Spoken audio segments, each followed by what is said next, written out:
తెలంగాణ రాష్ట్రంలో 2023లో ఆనాడు 6 గ్యారెంటీలు 420 హామీలు తెలంగాణ ప్రజల ఓట్లతోని అధికారంలోకి వచ్చినటువంటి కాంగ్రెస్ పార్టీ రేవంత్ రెడ్డి గారి నాయకత్వంలో ఇవాళ ప్రభుత్వాన్ని నడుపుకుంటూ 2 సంవత్సరాల పాలన పూర్తి చేసుకొని 3వ సంవత్సరం పరిపాలన మొదలైన తర్వాత కూడా ఇచ్చిన ఒక్క గ్యారెంటీ కానీ హామీ కానీ నిలబెట్టుకోకుండా తెలంగాణ ప్రజల నోట్లో మట్టి కొడుతూ ఈ ప్రభుత్వం ఇవాళ తెలంగాణ ప్రజల్ని పూర్తి స్థాయిలో మోసం చేసింది. తెలంగాణ రాష్ట్రాన్ని అన్ని రకాలుగా సర్వనాశనం చేస్తుంది. వాటి నుండి ప్రజల దృష్టిని మరల్చడానికి గత ప్రభుత్వ పెద్దలపైన ముఖ్యంగా తెలంగాణ తొలి ముఖ్యమంత్రి, తెలంగాణ ఉద్యమ నాయకుడు 15 సంవత్సరాలు తెలంగాణ కోసం పోరాటం చేసి దేశ రాజకీయ వ్యవస్థను ఒప్పించి చావు నోట్లో తలబెట్టి తెలంగాణను తెచ్చిన మహానేత, సంక్షేమం అభివృద్ధిని రెండింటినీ జోడెడ్లలాగా మేళవించి తెలంగాణ రాష్ట్రాన్ని సంపన్న రాష్ట్రంగా తీర్చిదిద్దిన కేసీఆర్ గారి మీద కాళేశ్వరం కమిషన్ అని, విద్యుత్ కమిషన్ అని, ఫోన్ ట్యాపింగ్ కేసులని, అదేవిధంగా మా వర్కింగ్ ప్రెసిడెంట్ కేటీఆర్ మీద ఫార్ములా ఈ కేసులని, మా హరీష్ రావు గారి మీద ఫోన్ ట్యాపింగ్ కేసులని, ఇటువంటి అనేక రకాలైనటువంటి కమిషన్లు, కేసులు, సిట్టుల పేరిట కక్ష సాధింపు చర్యలకు ఈ రేవంత్ రెడ్డి ప్రభుత్వం, కాంగ్రెస్ ప్రభుత్వం పాల్పడుతూ ఉంది.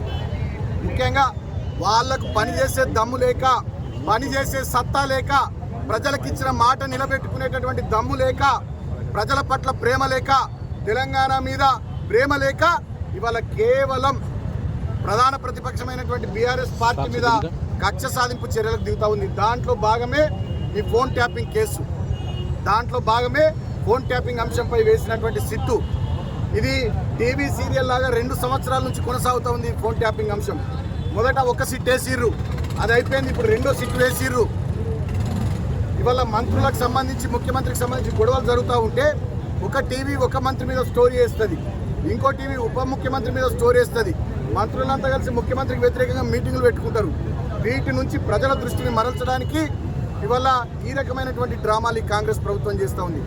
సింగరేణి బొగ్గు బ్లాకులు, ముఖ్యంగా నైని బొగ్గు బ్లాక్ కానీ, అదేవిధంగా సింగరేణిలో చాలా ఓబీ టెండర్ల విషయంలో సైట్ విజిట్ అనే కండిషన్ పెట్టి ముఖ్యమంత్రి రేవంత్ రెడ్డి గారి బామ్మర్ది సృజన్ రెడ్డి రింగ్ మాస్టర్గా మొత్తం 100 కోట్ల రూపాయల నష్టాన్ని సింగరేణి సంస్థకు చేస్తే ఆ బొగ్గు స్కామ్ను కానీ, అదేవిధంగా సోలార్ స్కామ్ను కానీ ఈ ప్రభుత్వం 2 ఏళ్లలో చేస్తున్న అనేక రకాలైనటువంటి కుంభకోణాల్ని మా హరీష్ రావు గారు, కేటీఆర్ గారు బయటకు తీసుకొస్తే వాటి విషయంలో నిజాలు ఎక్కడ ప్రజల దృష్టికి పోయి కాంగ్రెస్ ప్రభుత్వం మీద ప్రజలు తిరగబడే పరిస్థితి వస్తుందో అనేటటువంటి భయంతో డైవర్షన్ కుట్రలో భాగంగా ఇవాళ మా హరీష్ గారికి నోటీసులు, కేటీఆర్ గారికి నోటీసులు, కొత్తగా కేసీఆర్ గారికి నోటీసులు.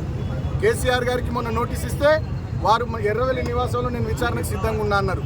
కానీ ఎర్రవెల్లి నివాసం కాకుండా నందినగర్లోని నివాసంలో గోడకు అతికిచ్చిపోయి, అంటే తెలంగాణ తెచ్చిన నాయకుడిని, 10 ఏళ్ళు ముఖ్యమంత్రిగా పనిచేసిన నాయకుడిని, 50 ఏళ్ళు సుదీర్ఘ రాజకీయ ప్రస్థానం భారతదేశ రాజకీయాల్లో ఉన్నటువంటి నాయకుడిని అగౌరవపరిచే విధంగా గోడకు నోటీస్ అతికిచ్చిపోయారు. అయినా కూడా ఇవాళ మా నాయకుడు వ్యవస్థల మీద నమ్మకం ఉంది కాబట్టి సిట్టు విచారణకు హాజరవుతూ ఉన్నారు.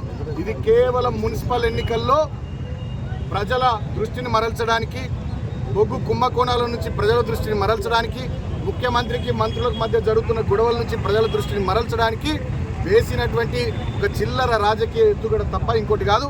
ఇవాళ ఈ ప్రభుత్వం పాలన మీద దృష్టి పెడతలే, ప్రతిపక్షాల మీద దృష్టి పెట్టింది. ఇవాళ ఈ ప్రభుత్వం ఇచ్చిన హామీలు, గ్యారంటీలు అమలు మీద శ్రద్ధ పెట్టట్లే, ప్రతిపక్ష నాయకుల్ని ఎట్లా ఇబ్బంది పెట్టాలనేటటువంటి అంశంలో శ్రద్ధ పెడతా ఉంది. ఇవాళ నేను అడుగుతా ఉన్న ఫోన్ ట్యాపింగ్ అని మాట్లాడుతున్న రేవంత్ రెడ్డి, మంత్రులు, ఈ కాంగ్రెస్ ప్రభుత్వ పెద్దలు, ఈ పోలీసులు మా ఫోన్లు ట్యాప్ చేస్తలేరా? ఇవాళ మేము ఒక ప్రోగ్రామ్ అనుకుంటే మేము ప్రోగ్రామ్ పోయే కంటే ముందే పోలీసులు వస్తున్నారు అడిగి. అంటే మా ఫోన్లు ట్యాప్ అయితే లేవా? మా కుటుంబ సభ్యుల ఫోన్లు ట్యాప్ అయితే లేవా? మొత్తం ఈ వ్యవహారం అంతా కూడా ఇవాళ ముఖ్యమంత్రి కనుసన్నల్లో విచ్చలవిడిగా ఫోన్ ట్యాపింగ్లు కానీ ఇతరత్ర అనేక విషయాలు నడుస్తూ ఉన్నాయి. వాళ్ళ దుర్మార్గాలు చేస్తున్నది వీళ్ళు, అకృత్యాలు చేస్తున్నది వీళ్ళు. ఆనాడు ప్రజల కోసం ప్రాణం పెట్టి పనిచేసినటువంటి మా పార్టీని, మా నాయకుల్ని ఇబ్బంది పెట్టేటటువంటి కుట్రలు చేస్తూ ఉన్నారు. ఆ కుట్రలో భాగమే ఇవాళ ఫోన్ ట్యాపింగ్ కేసులో సిట్టు పేరిట కేసీఆర్ గారి విచారణ. అయినప్పటికీ కూడా మేము భయపడం. ప్రధాన ప్రతిపక్షంగా ప్రజల పక్షాన గట్టిగా కొట్లాడతాం. ఆనాడు ఉద్యమ పార్టీగా కొట్లాడినాం, అధికారం వస్తే ప్రజలకు సేవ చేసిన 10 ఏళ్ళు. వాళ్ళ ప్రధాన ప్రతిపక్షంగా మళ్ళీ గట్టిగా కొట్లాడతాం. నిలబడతాం. నేను తెలంగాణ ప్రజలకు ఒకటే మాట విజ్ఞప్తి చేస్తా ఉన్నా, ఇలాంటి కుట్రలతోని ఇలాంటి బెదిరింపు రాజకీయాలతోని మీకు పని చేయకుండా ప్రతిపక్షాన్ని ఇబ్బంది పెట్టే పని చేస్తున్నటువంటి ఈ కాంగ్రెస్ పార్టీకి వచ్చే మున్సిపల్ ఎన్నికల్లో బుద్ధి చెప్పాల్సిందిగా కేసీఆర్ గారి నాయకత్వాన్ని బలపరుస్తూ గట్టిగా వచ్చే మున్సిపల్ ఎన్నికల్లో అన్ని మున్సిపాలిటీల్లో రాష్ట్ర వ్యాప్తంగా అన్ని మున్సిపల్ కార్పొరేషన్లలో రాష్ట్ర వ్యాప్తంగా కారు గుర్తుకు ఓట్లేసి కేసీఆర్ గారికి మీ మద్దతు తెలపాల్సిందిగా నేను కోరుతా ఉన్నా.